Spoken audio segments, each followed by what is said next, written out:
It started on a Thursday night. A couple came running in, their child wrapped in a blanket, gasping. 3.5-year-old, high fever, fast breathing. The mother shouted, "Doctor, he's not talking, he's not even crying." That sentence, every pediatrician knows what it means. When a child stops crying, it's not peace, it's danger. We rushed him to the HDU.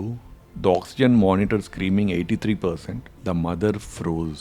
The father whispered, "Please, please do something." We started oxygen, IV antibiotics, nebulizations. The child's chest caved with every breath, the ribs drawing lines of respiration. His lips turned bluish, his body limp. The first night was chaos. Alarms, injections, tears, prayers. At 2 a.m., the father said, "Doctor, you can take my breath if it helps him breathe." He meant it. You could see it in his eyes. By dawn, the numbers rose to 90. The child slept, but exhausted. The mother sat on that stool, staring at him like she was afraid he would disappear if she blinked. Day 2, the fever came back, the oxygen requirement went up again. The x-ray showed new patches. I looked at it twice. I didn't like what I saw. I told the parents we might have to start him on non-invasive ventilation. The father broke down finally.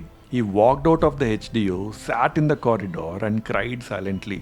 Head in his hands, phone on the floor, and prayer beads around his wrist. The mother followed him, but she wasn't crying anymore. She just said, "If God wants to test us, fine.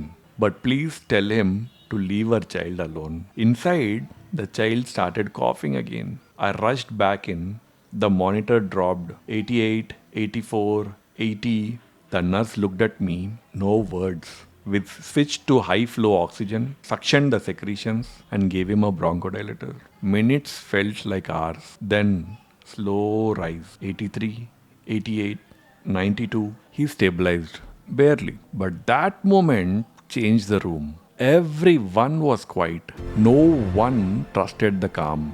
That night, the father stayed inside, sitting cross-legged on the floor near the bed. He didn't sleep. At one point, he whispered to me, "Doctor, I've been talking to him every minute. I don't know if he can hear me, but I can't stop." I told him, "Keep talking, sir. The brain listens even when the body can't." Day 3. The fever dropped, the chest sounds cleared a little, the oxygen saturation steady at 95. He woke up mid-morning, looked around the room, confused, and asked, "Amma, can I go home?"